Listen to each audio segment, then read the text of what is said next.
Hey, architecture firm owners and emerging leaders. Get ready for unparalleled insight into the development of a world-class architecture firm and a worldwide organization driving the digital transformation of the design and construction industry. With Build Smart, the podcast that's changing how our profession operates. We share the incredible stories behind innovation in the building industry with my friend and co-host, Patrick McLeamy, FAIA, former CEO of the international architecture firm, HOK. You know, Yamasaki's office or firm lasted during his lifetime. And when he passed away, I think that was the end of the Yamasaki office. Helmut did not want that. He wanted a firm that would live out and grow beyond the founders. In Season 1, discover the untold stories behind HOK's meteoric rise, from 150 employees in St. Louis to a powerhouse with over 1,900 staff members and 27 offices worldwide. You know, they weren't as polite as the Kojima people. That was just boom. And anytime you have a creditor, whether it's Kojima or the bank, that wants their money, unless you can raise money someplace else, you are out of business. Bankrupt. And hold on tight for Season 2, where Patrick takes us on a new adventure as chairman of Building Smart International, shaping the future of digital transformation in the design, construction, and operation of built assets.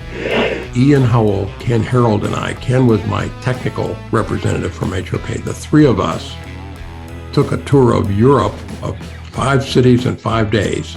Very busy time. Simply follow the link in the show notes to subscribe to Build Smart now and uncover lessons that will transform you and your architecture firm.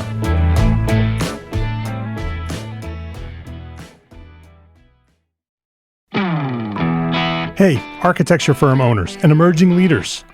Get ready for unparalleled insight into the development of a world-class architecture firm and a worldwide organization driving the digital transformation of the design and construction industry.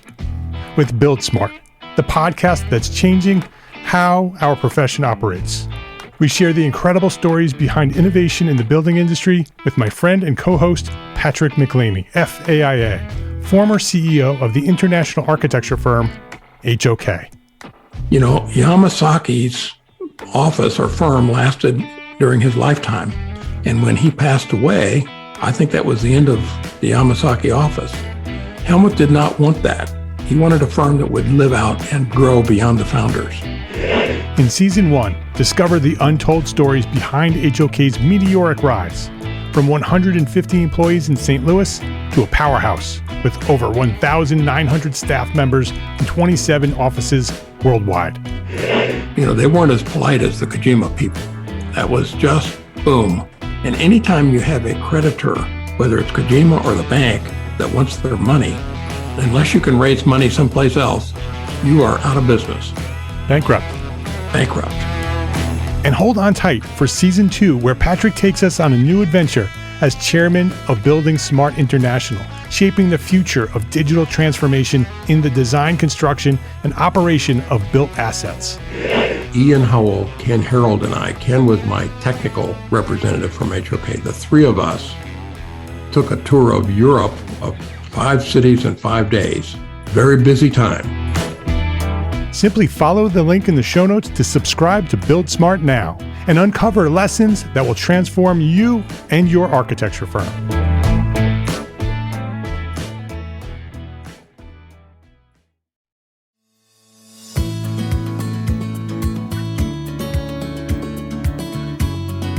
My name is Mark R. LePage, and you are listening to EntreArchitect podcast, where each week I speak with inspiring, passionate people who share their knowledge and expertise, all to help you build a better business as a small firm entrepreneur architect. Jonathan Page, welcome to EntreArchitect podcast. I am excited to be here, Mark. Thank you for having me. I'm excited that you're here, Jonathan. This is going to be a fun conversation. This is something that I love to talk about. It's been part of my life, my entire life. And I'm really excited about having this conversation. You're a professional services provider. I'm a professional services provider, and we're both big dreamers. And so I want to talk about achieving some of those big dreams, because as youngsters, a lot of us have these ideas of what we want to do. As when you start your business, you have a lot of these big ideas of what your life could look like and what your life can be, what this business that you're about to start could be someday. And sometimes it doesn't happen, right? And there's reasons for why it doesn't happen. So I'd love to have that conversation with you. But before we do that, I want to introduce you and I want to get your origin story. I want to understand where you've come from. And then we're going to talk a little bit about achieving the big dream.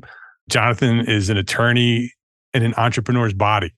He thrives on helping CEOs and business owners like us rethink their next big blue ocean and achieve breakthrough success in business and life. In 2013, Jonathan left a mid-sized firm where he served as corporate counsel for large privately held corporations and small businesses to found his company InPrime Legal, a revolutionary way for businesses to approach legal.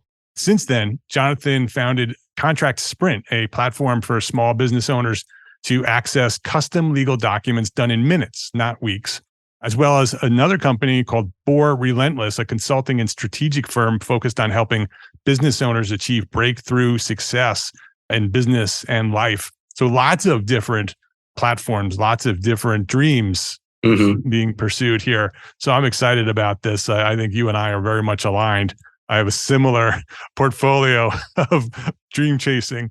So this will be an interesting conversation, Jonathan. I'd love to start with you and your origin story. Where and when did you discover your passion for what you do, and maybe even who or what inspired you to pursue that passion? Yeah, so my passion, where I light up and just feel that I, am able to be of service to others, is really kind of helping people achieve breakthrough success, not only in their business, but in their life as well. And that really started back when I was 25. I was at a growth conference with my aunt, and during a break, sitting in the hotel lobby, she shared with me a story about my dad, who was a business owner, and their father, who we called Papa. And what she shared with me really changed my whole outlook on how to approach business and how to approach life. So Papa, he had a big presence, right? He was somebody who had a great reputation in the community. And so he had a lot of influence over people, including my dad. And my dad had this burning desire to go to college. And when he went to Papa for the application fee, thought it would be an easy conversation. Papa surprised him. He looked at my dad and said, "You're too stupid. Too stupid to go to college." And so as I sat there listening to this story, I just started crying right there in the lobby. It just hit me. And I thought of people in my life who had told me of things that I couldn't achieve. I thought of people who said that big dreams weren't possible. And I thought of the excuses I had that I'd been telling myself up to that point for why I hadn't achieved more. And so that conversation with my aunt in a hotel lobby really sparked this lifelong quest to be unstoppable, to achieve every big dream that I set out to achieve. And I went on this journey. I read all of these personal growth books, Think and Grow Rich, As a Man Thinketh, The Science of Getting Rich. I invested hundreds of thousands of dollars of my own money on coaching of all sorts, from business coaching to life coaching to business strategy. Just wanted to figure this out and developed ultimately a success system that I started using on our own clients who had hired us for legal services, that really helped them break through 7 figures and go to 8 figures and then beyond. And I use the same success system. I use it today, that has helped me scale up these different companies and achieve breakthrough success, not only in business, but I've got 6 kids with an amazing wife, all boys. And so you can imagine the time restraints on that. And I feel like we've been able to achieve a tremendous success with our own kids as well as we've scaled up these businesses. So it's a success formula that I have kind of gone out and started, incorporating in everything that we do. And so even though we've got these 3 companies, Contract Sprint, InPrime Legal, BOAR, they're all tied around the same mission, which is to help CEOs achieve breakthrough success. And every CEO has to hear me tell them about this success system and encourage them to use it. Well, I'm looking forward to having that conversation because I don't think I know that there are thousands of architects listening right now who are in that same place where they've started their business They want it to be successful. Some of them are successful. They've sort of found the way to get it to be successful. They've done the things that we talk about here on the podcast. And others sort of struggle every day, right? And every day they're like, oh, I'm just going to get better today, right? And then a year later, it still hasn't gotten any better. And so I'm looking forward to hearing your thoughts on that. Before we do that, you're an attorney, but you clearly have an entrepreneurial spirit, right? This isn't just some new thing, right? Entrepreneurs like you and much like me, this is part of our DNA. So where did that come from? Where did the pursuit of law come from? And then why didn't you pursue business and entrepreneurism from the beginning? So I did pursue business and entrepreneurship from the beginning. Everything I did, I loved dance. And so I was a ballroom dance instructor and I figured out how to turn it into a business. And I had a lot of failures. And so after graduating from college, I went on this kind of like rapid entrepreneurial path of starting up these small little business and figuring things out and failing. And then decided, I need to get like an MBA is what I thought. Mm-hmm. And so I was looking into like options, and somehow somebody mentioned, you might consider a law degree. Like a lot of people get law degrees, not to practice law, but they kind of see it as like even better than an MBA, much harder, right, even a better business education. None of that was true, by the way, but was the perception I thought. So that's where I went into law school. I've heard that too. Yeah. I went into law school like with the understanding that this was going to be just a tremendous business education. I was really like trying to soak up knowledge. And so now I was like, let's figure out some technical skills around business. Obviously, I learned I was required to take criminal law. I was required to take a lot of other laws that had nothing to do with business, but I did gravitate towards the corporate law and learned, some great things about, doing private offerings and raising money and, how shares work and stuff like that. And so after going through law school, I did well. I was fortunate. I did really well and ended up getting a really good position because of how well I did at a really reputable firm and got the opportunity to practice complex legal transactions. So I kind of changed partway through and said, maybe I should do a few years practicing and get that experience.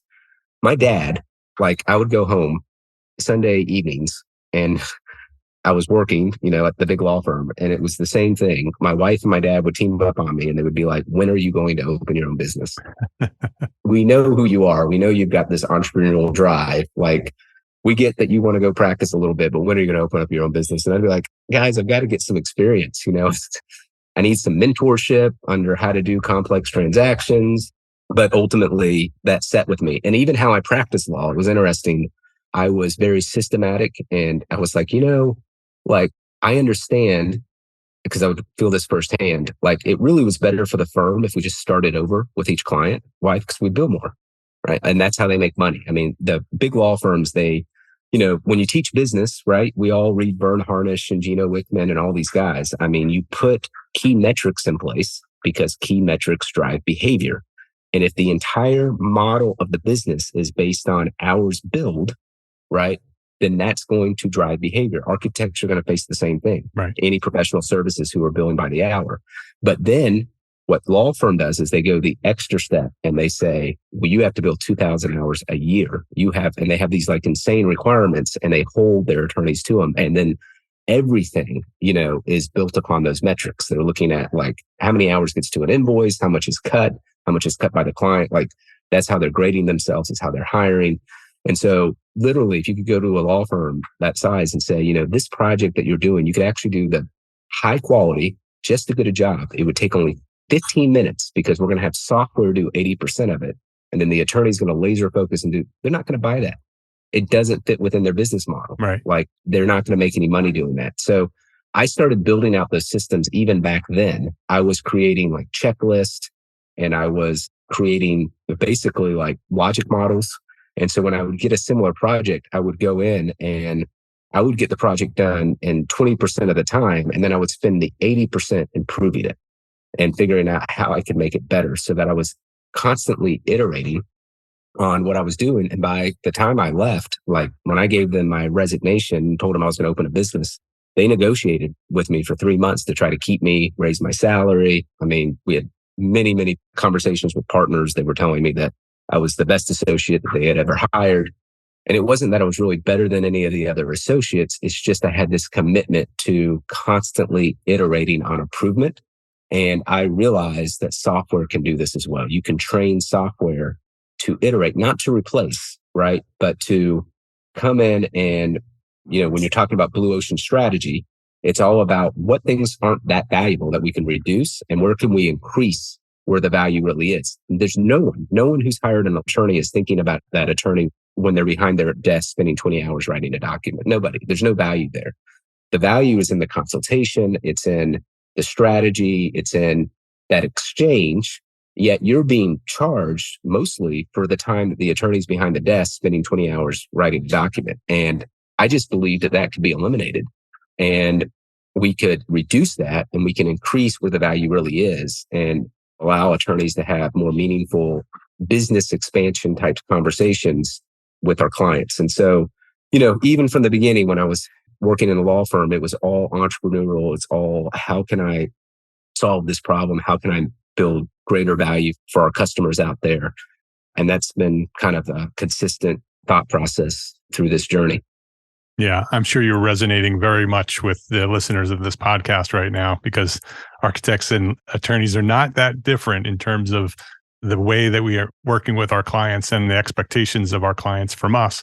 So I love that you've sort of broken it down to its simplest forms and then created a product that can be much less expensive, but replicated and be able to serve your clients in a much more efficient, more effective way. Mm-hmm. So you also talked about your system. I'm assuming that the system was used to build this or maybe even evolved while you were creating Contract Sprint. Can you talk about that a little bit? Architects are small business owners. They're not educated in business at all, which is why this podcast has become very popular.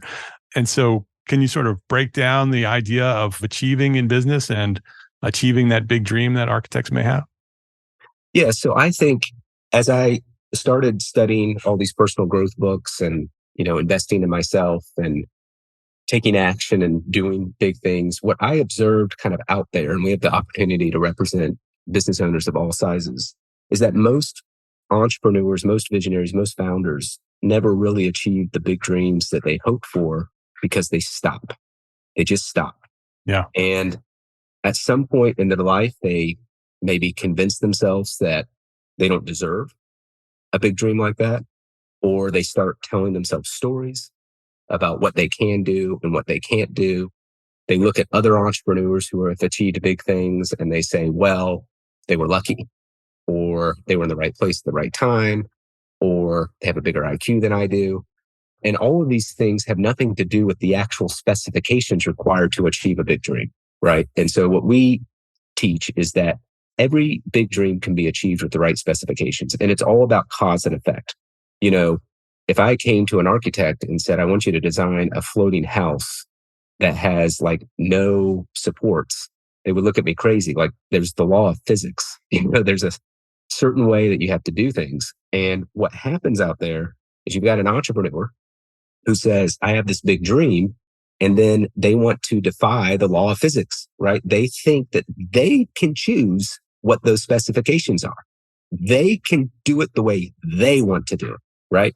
I can achieve this big dream sitting on the couch all day, right?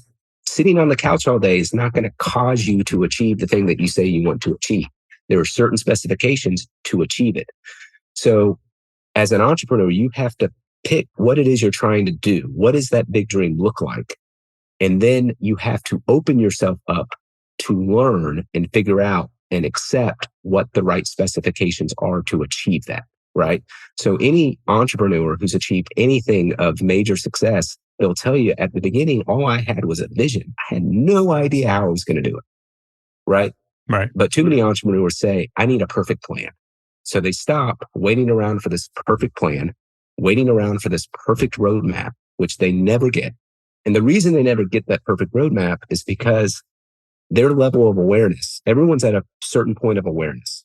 And the point of awareness that they're at today isn't the awareness they need to be at to achieve their big dream. If it was, they would achieve it tomorrow, right? They would know what those specifications are. It's not there. So how do you get your level of awareness to a point where you can see what you need to do to achieve it? The only way you can do that is by taking action. As you take action, you start to figure out what works, what doesn't work, what's leading you in the right direction, what isn't leading you in the right direction. You start to figure out cause and effect, and you end up being required to change. And so action leads to change. And with change, you have to make a sacrifice. Change requires a sacrifice. You only have 24 hours in your day. Right. And every single hour is booked. Even if you're choosing to watch TV, you would book that time. No one is sitting against a wall staring at it. They have booked every single minute of their day. And so if you're going to change, if you're going to achieve different results, then you're going to have to sacrifice activities of a lower value for activities of a higher value. You may have to get up earlier. You may have to stop watching as much Netflix as you're watching. You may have to say no to a lot more things and say yes to different things. Right. And as you change, you adopt. And entrepreneurs will know whether they are adopting successfully because their environment will change. And I always tell people, I can tell you exactly what your level of awareness is if you let me look at your credit card statement and your calendar, because it's going to reveal right away what your priorities are. Right. Right. And as your environment changes, you start hanging around different people, you start investing in different activities, you start investing in different things, then you grow. And with growth, your awareness increases. And with increased awareness, you start making better decisions. And with better decisions, you start taking more effective action. And it just kind of continues until you get closer and closer and closer to achieving that big dream. And along the way, you're going to have all sorts of reasons to stop. Let's take a quick break to say thank you to our sponsors for their support of this episode. Accurate data is crucial, especially in today's business environment. Outdated and inaccurate data leads to turnarounds, delays, and rising costs. With supply chain and staffing issues, these costs and delays can multiply. That's why a resource like ARCAT.com is so important. ARCAT works with manufacturers to keep their data up to date and accurate, and offers it to you easily accessible and free. Use ARCAT's powerful search engine to find what you need fast and download it right there on their site without needing to pay for anything. It's free. You don't even have to register. So go try ARCAT.com today. That's ARCAT.com.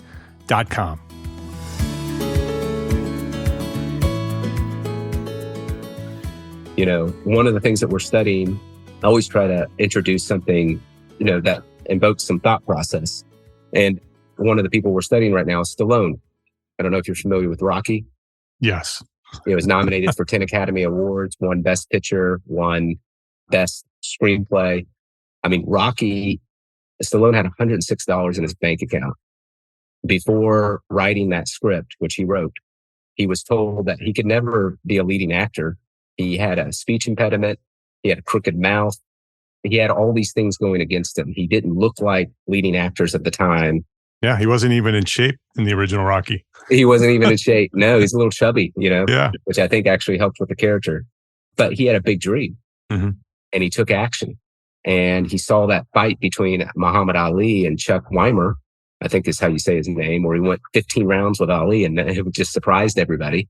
And he had this idea. Even then, he didn't write the script. Everybody thinks he went home and wrote the script. What he did is he went to a casting call, and this thing was like on his mind. Didn't get cast, obviously, but as he was walking out, he told the director, who happened to be one of these producers, and said, "Hey, I've got this boxing script that I'm working on. I'd love to show it to you." And the guy said, "Yeah, bring it around." Now he had to go write. So that's why he wrote it in 3.5 days, because he had to actually show him something. But even then, we hear Stallone talk about this. He's like, when I finished that script, I did it in 3.5 days. I knew 90% of it would be replaced. He wasn't waiting on it to be perfect. Yeah. Right. His objective was just to get it down, just to get it out. So he had something to show them. And then when he showed them the script, they loved it.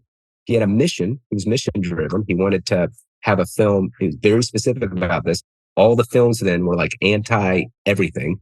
And I felt like we needed films that were like back in the 1940s with, James Stewart, where it was motivational and it was about, going the distance. And he sold these producers on this mission, and they said, "Absolutely, we want to do this film. You just can't star in it."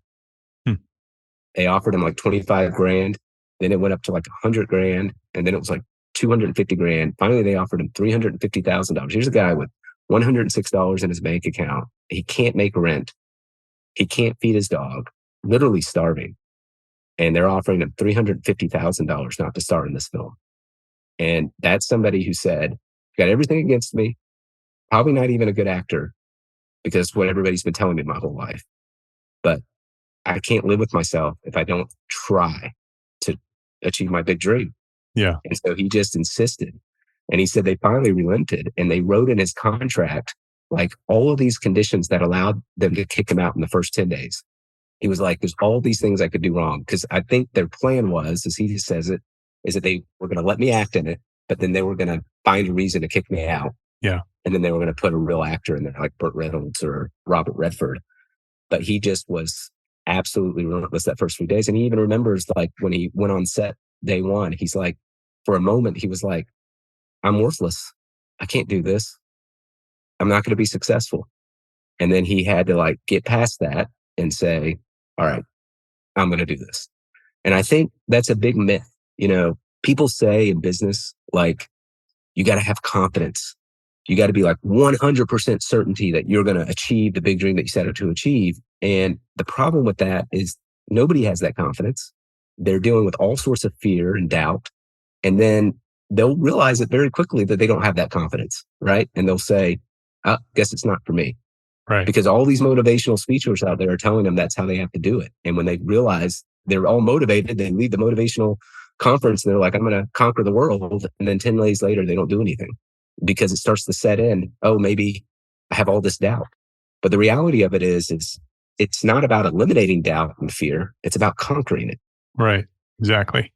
You know, what these big entrepreneurs did is they conquered it. Stallone conquered it. He didn't make it go away. He still experienced it. He just took action despite it. And I think that's really the big secret. It's all about taking action and understanding that you're going to make mistakes, you're going to fail, you're going to stumble, but you get back up and you keep taking action and you keep moving towards it. Yeah, I agree. I think that the key is that overcoming the fear, right? We all have that fear. That fear is real.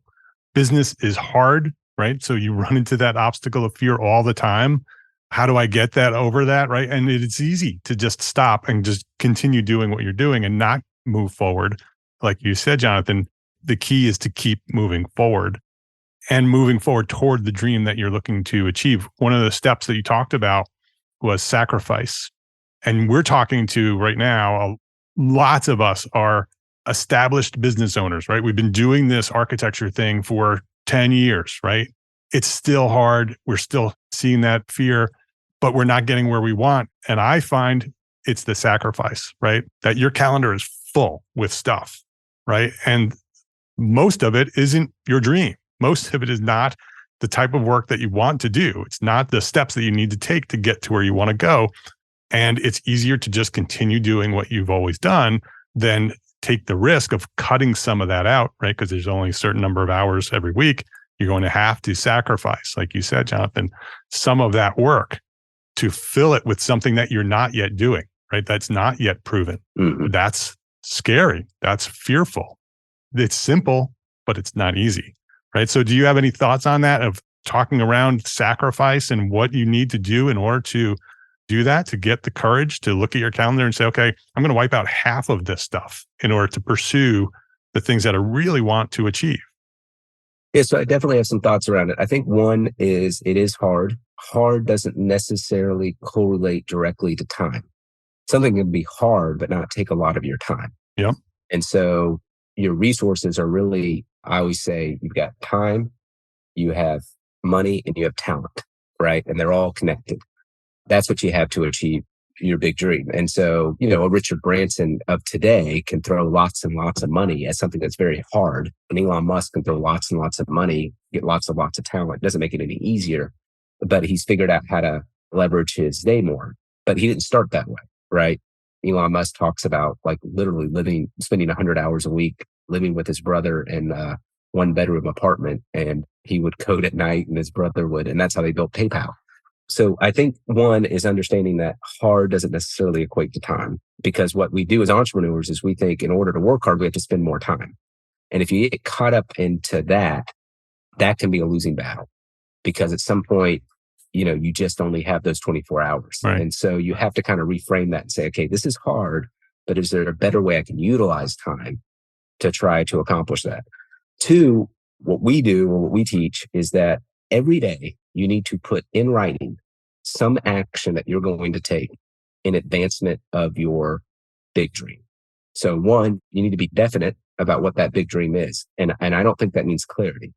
I think it means being definite. And what can help, Napoleon Hill teaches in Think and Grow Rich that every kind of big goal, he calls it your chief aim, needs to have a deadline and a financial component. That's just one way to get definite. We call those goalposts. Like if your end zone is your big dream, goalposts help you orient the direction of how to get to your big dream. And so having a deadline and a financial component can give you that sort of direction. And so being able to take that daily action. Now that action might only take 2 minutes. It may take 5 minutes. It may be, a long project, but committing to something. I even commit to things when I'm on vacation. Oftentimes it's just reading something that I feel is going to advance me in my big dream. Even if it's 10 minutes, that's something easy I can do on vacation. But the trick is you've got to keep the big dream a dominating thought. Yeah. And so, if you read Think and Grow Rich and Napoleon Hill's success formula, which I always know if people really read Think and Grow Rich, because I'll ask them, do you recite the self-confidence formula? I think is what Hill calls it. And they'll be like, what's the self-confidence formula? Well, it's like the main thing that Hill said that you needed to do based on his entire book. And you're supposed to recite it daily. But, in there, he says that when you persistently hold a thought, when you persistently hold like a thought in your mind, the practical means of achieving that will eventually produce itself. It'll eventually show itself. And so you're trying to figure out the right specifications to achieve your big dream. It has to be a dominating thought. It has to be something that you're obsessed about, something that you think about all the time. And one way to do that is to write down an action and to write down what your big dream is every single day. Write it down. And by doing that, you're going to keep this persistent thought because otherwise the noise, the static noise out there is just going to drown it out. I mean, at some point, you'll get to a point where you don't even think about your big dream. And if you're not thinking about it, you're going to start going a whole different direction. I mean, it's just not even going to be feasible that you even achieve it. So that's a big thing that we really teach our CEOs to do is to write it down, not just write down what their big dream is, but write down some action that they're going to take a day that's going to advance them towards their big dream. That's great advice. The big dream, everybody has this in their head spinning around, but like you said, that other things distract you. And then, all of a sudden you're off the rail. And you're like, oh, here's the dream that I was dreamt about. Yeah. Or it's the same dream for the last 20 years because you never actually took that daily action to get to it. Yeah. And so I love that daily reminder of this is the goal, right? This is the dream where we want to go. Doesn't need to be this big, long thing. It's just, here is the dream. Just remind yourself, write it down. Then what's the one action that you're going to take today? Doesn't have to be a big, long step. Just what are you going to do today? And then achieve that one thing. And then you have that incremental progress. That incremental progress compounds over time.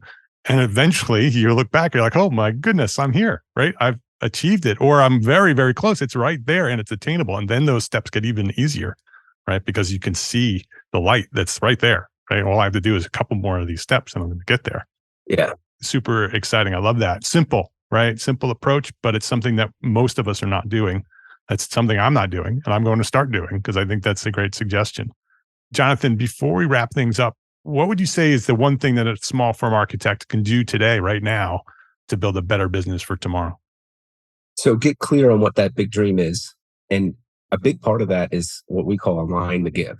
So Napoleon Hill says you have to determine exactly what you intend to give in exchange for the money or the success that you want to have. So there's achieving a big dream requires an exchange. And the exchange is how you increase the lives of the world. It's how you increase your customer's life. It's the benefit that you're providing. Yeah. And you've got to make sure that it's in alignment.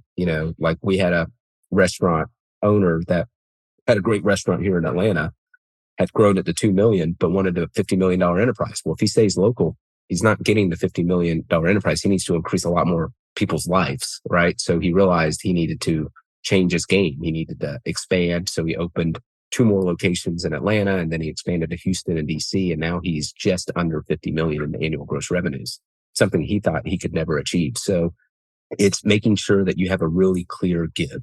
How do you contribute to the world? How are you useful to the world? And sales done in the right way, it's not selling somebody, it's serving somebody, right? They're exchanging money Right. for the product and service because that's how our economy works, but you're doing them a service.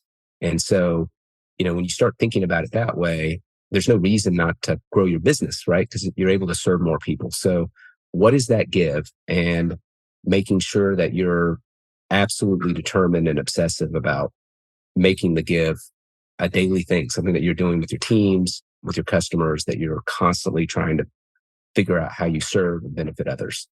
Right. You can actually turn that into a metric, right? You could just turn that into something you track. How many people are you serving in a very specific way on a weekly basis or daily basis? Absolutely.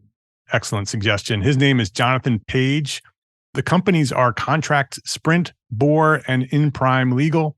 Contract Sprint is the tech company where you can go get contracts pretty quickly, pretty easily, business contracts, all the contracts you might need. BOAR is a consulting company that helps CEOs become more successful. InPrime Legal is the legal firm. It's jonathanpage.com is the website. You can get access to all of that. And I wanted to just jump back to Contract Sprint.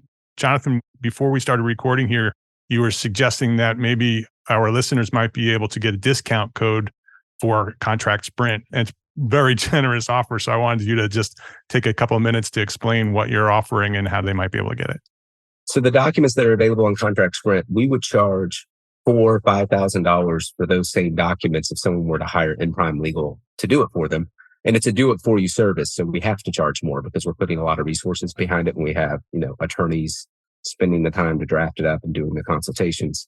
Those same documents that were available on Contract Sprint, and with the discount code Architect, your audience can get a 90% discount because our mission today is just to advance our reach. We're not trying to make money with this at the moment. We're trying to test our value proposition and really see if we're able to impact lives with this software. So, we're tearing down any sort of resistance that we can to get people to use this software. So Architect, 90% off any document.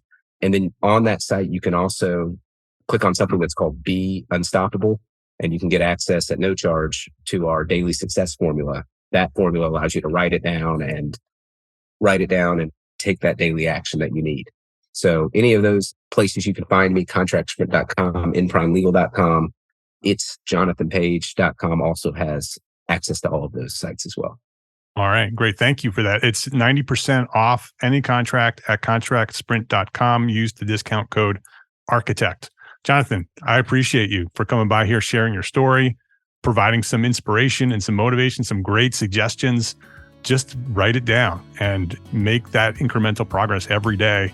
I appreciate you for coming by and inspiring us today at EntreArchitect Podcast. Thanks, Mark. Appreciate you having me. If you liked this episode of EntreArchitect Podcast, please share a rating, write a review, and share a link to this episode with a friend. I know I say this every episode, but I'd really love for you to send me some feedback. Share a rating, write a review, however you want to do that. And please share a link to this episode with a friend. Just send it off in an email. Say, hey, take a listen to this episode of EntreArchitect Podcast, because that is how EntreArchitect has grown to serve thousands more architects just like you. I appreciate it. Share a rating, write a review, and share a link to this episode with a friend. Thank you to all our sponsors for this episode. Links to all our sponsors and all the resources that we discussed today in this episode are available at the show notes for this episode, and all the episodes can be found at entrearchitect.com/podcast. entrearchitect.com/podcast. EntreArchitect is a member of the Gable Media Podcast Network. That's the media network that's dedicated to architects, engineers, and construction pros. Listen and subscribe to all the shows at gablemedia.com. That's GABL media.com. If you like this podcast, if you like EntreArchitect Podcast, I think you'll love all the podcasts at Gable Media. Go check them out at gablemedia.com. My name is Mark R. LePage. Thank you for listening to this episode of EntreArchitect Podcast. I appreciate you. Love, learn, and share what you know.